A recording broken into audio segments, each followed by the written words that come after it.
You have this devastating disease. It is life-threatening. I will see 50, but I will not have this. By the time you're 50, I know I won't have this. I will not have it. The doctor told me this is a game you'll lose. There is no winning. I thought it was BS.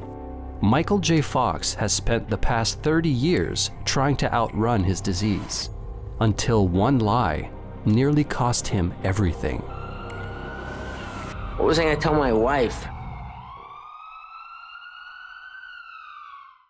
Michael lay face down on the floor of his Manhattan apartment, unable to process what had just happened. One moment he had been standing in his kitchen making breakfast. The next, his face was hitting the tiles. As my shock subsides, it's clear that I need help. I can't feel my left arm. Whatever it was that brought me down, it brought me down hard and in a hurry. And now, here comes the pain. Michael knew he needed help, and he needed it fast. He crawled across the floor with one arm, pulling himself toward the phone. After what seemed like forever, he finally reached his assistant. It was too painful to try and stand, so he slumped on the tiles, waiting for help to arrive. I've been hurt many times, but for some reason, this just feels personal. Everyone, doctors, family members, and friends have repeated this message to me over and over. You have one job, don't fall. Yet here I am. Michael J. Fox got his first big break here at Paramount Studios. The role of Alex P. Keaton on Family Ties made his name a household word for millions of Americans and Canadians. When was the first time you got sort of mobbed by fans? And I was walking down the street, and this little girl, she wanted to marry me and all this. She was weeping. So I'm trying to calm her down, and finally I looked to her mother for support, and her mother was weeping. And so I thought, I'm in trouble. Michael was on top of the world. As one of the biggest stars in Hollywood, he was constantly working. Film after film, press, appearances, opportunities kept coming, and he kept saying yes. It's great to be rich and famous, but do you sometimes end up being a prisoner of that fame? Everybody's got problems, you know, everybody has sacrifices, everybody has to kind of make deals in a way, you know, compromises. And, you know, I do a job that I love to do. But at the height of his career, Michael came forward with a shocking announcement. The actor Michael J. Fox told People magazine that he is battling Parkinson's disease. Michael, all this week we have been reading and hearing that you have this devastating disease, that it is life-threatening, that you are in the fight for your life. When did you first have symptoms of this disease, and what were they? 7 years before he went public with his diagnosis, Michael had woken up one morning after a late night out with friends, and something felt off, different. Sitting on the edge of his bed, he reached up to block out the sunlight, and that's when he noticed it. His pinky finger was shaking uncontrollably. I thought, well, that's weird. And it wouldn't stop for a day or so. So I saw a neurologist. I said, well, what could that be? The most paranoid fantasy I could think of would not have prepared me for the two words the neurologist bludgeoned me with that day. Parkinson's disease. And I said, you know who you're talking to, right? I'm like not someone who is supposed to get this. The doctor handed Michael a pamphlet. On the cover was a smiling older couple. They were more than twice his age. Michael was just 29 years old. Parkinson's was rare in someone so young. The doctor told him the disease was incurable. There was no winning. In the end, you only lose. Michael struggled to accept the diagnosis. He refused to embrace what felt inevitable, and he did everything he could to keep Parkinson's hidden. You said that there were all kinds of tricks that you can do that keep the arm from tremoring or the rigidity. Like what? I'm not going to show you too many, but someone who has Parkinsonian tremor, sometimes if the hand is involved, it will stop. So you just involve the hand for a few minutes, and then uninvolve it, and then re-involve it, and put it down, and then pick something up. Or you'd move? Or you'd move, shift your position. You made, in this last 7 years, film after film. Right. No one noticed. You did stunts, you ran, you jumped, you this, you I still do. And you still do. No one noticed. How did they not know? I didn't want them to. I didn't want them to. Every week, Michael performed in front of a live audience, trying to hide the tremors in his body. All the while, I was doing the math. How long since the last pill? How long until it wears off? If the warning came when I was in the middle of a 4 to 5 minute scene, there wasn't anything I could do to stave off the return of my symptom. Despite his wife Tracy's concerns, he kept working relentlessly, leaving Tracy and their young kids behind for months at a time. He pushed himself, trying to outrun what lay ahead. And as the pressure of keeping the diagnosis hidden grew, Michael began looking for other ways to cope. My body ached. I'd been contorting it into intensely uncomfortable positions in order to mask the tremors. My appetite was non-existent, and I used that excuse to avoid joining my family for dinner. I thought that by thinking about Parkinson's, I was hastening its arrival. Instead, I drank to disassociate, to escape my situation. Parkinson's, it was hide the bottle time, because I had bottles stashed in the garage, and I'd open 2 bottles of wine, and Trace would think we just drank one, and she didn't know I drank the other one. You were heading in a bad direction. You know, one day I just woke up on the couch, sun beating on my face, and my son crawling on me, and I looked up at Tracy, and she was not mad, she was not upset, she was just bored of it. And that was the scariest thing in the world. And I just knew I gotta change this now. I was kind of feeling done, and I just thought, you know what, this is now on you, and you're either gonna do what you need to do or you're not. Once I looked at it, I went, this is a direct reaction to this diagnosis that I haven't dealt with. I haven't really looked at that. If I look at that, then everything else will fall into place. Michael stopped hiding and told the world about his disease. After that, he focused completely on trying to fight it. I really feel that within the next 10 years, they're going to find a way to flick a switch and this is gone. Maybe one of the reasons I'm more optimistic and happier and more relaxed than people would expect me to be is I won't see 50 with this. I will see 50, but I will not have this. You think you're 37 now, by the time you're 50? I know I won't have this. I will not have it.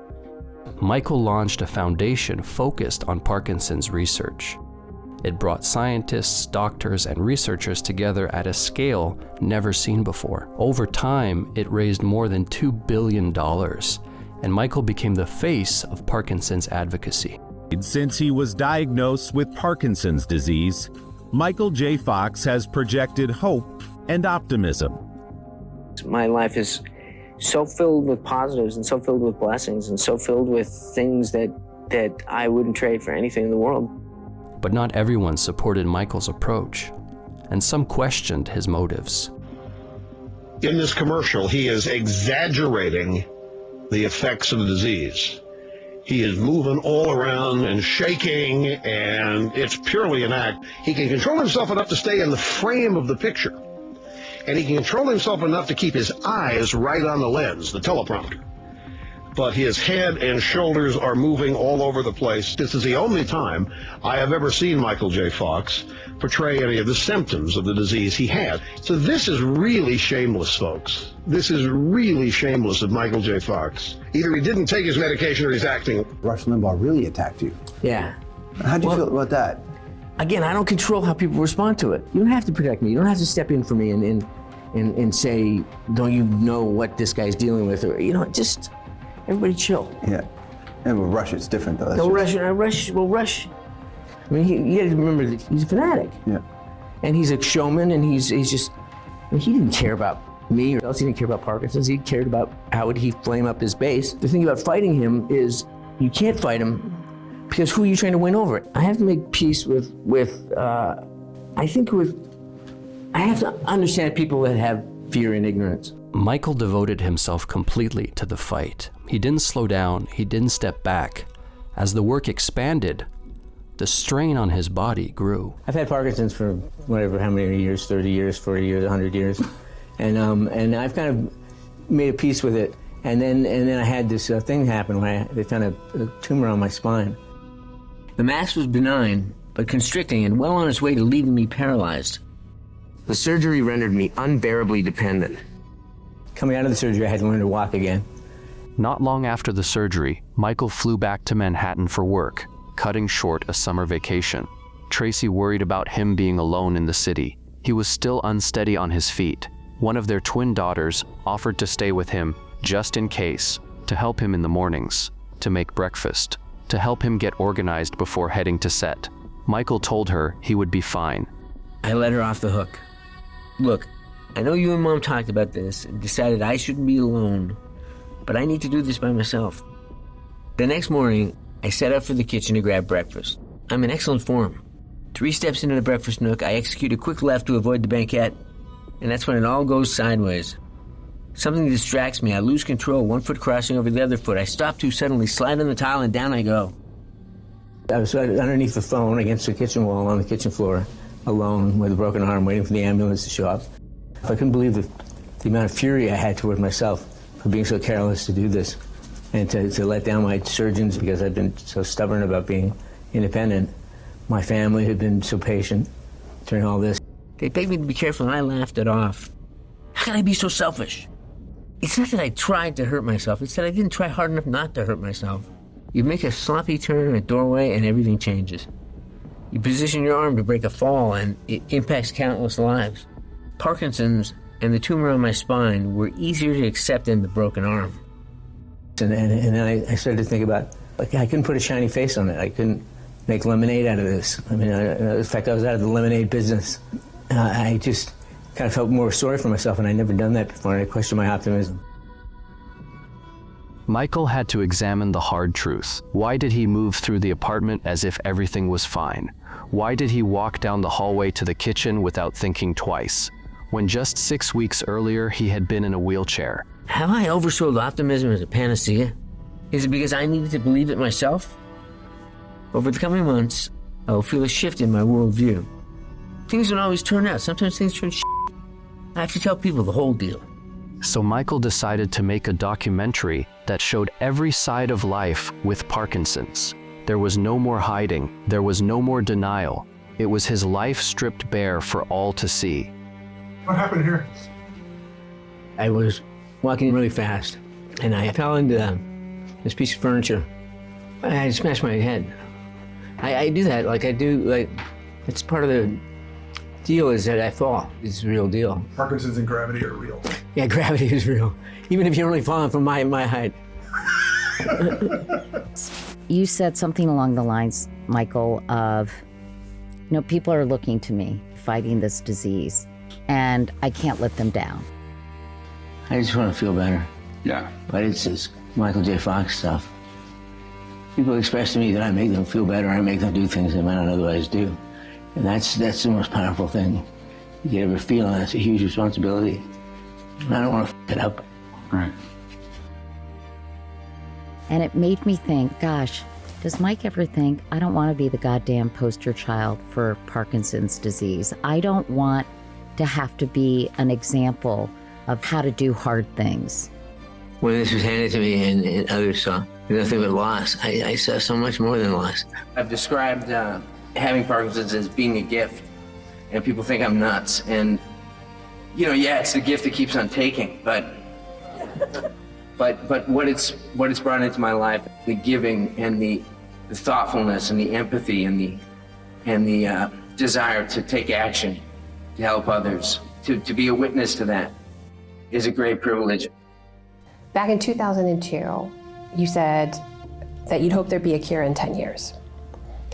You still think we're a few years away from a cure? 5, 10? Not a cure. I mean, we found a biomarker which is consistent, which tells us someone doesn't have Parkinson's. And having been armed with that knowledge, and we can hopefully have a prophylactic drug. By accepting the full reality of the diagnosis, both the progress and the loss, Michael redefined what mattered. There's a whole generation of fans who never knew you as Alex P. Keaton or Marty McFly in the way that we did back then. They'll know you through this movie. They'll know you through the work you do now. And I wonder what it is you hope that they know and understand about you. I hope they understand that everything's possible. That effort brings reward, and reward is deepest when it's not for you. It's just important that you not let these chronic illnesses define you. I have this thing I deal with on a daily basis, but it doesn't affect the talents I have. And so I'm not going to let it stop me. And I applaud that in anybody that says that they can use it as a way of understanding themselves better, as opposed to being something that's lost or something that they yearn for, that they was once a part of them. It's always a part of them. You are you plus Parkinson's, or plus ALS, or plus whatever. You're not you minus that. The truth is, I don't want to live like this, but I've found a way to accept the fact that I do. For every perilous trip across the room, when my meds are off and my steps are halting and erratic, there are also times when it all slips away. In those moments, I feel joy and contentment. I have everything I need. I mean, that's the thing. It's like, optimism is a choice, but in a way it isn't. I don't think there's any other viable choice than to hope for the best and work toward it. Whatever my physical circumstances are today, I will deal with them and remain present. If I fall, I will rise up. As for the future, I haven't been there yet. I only know that I have one. The last thing we run out of is the future.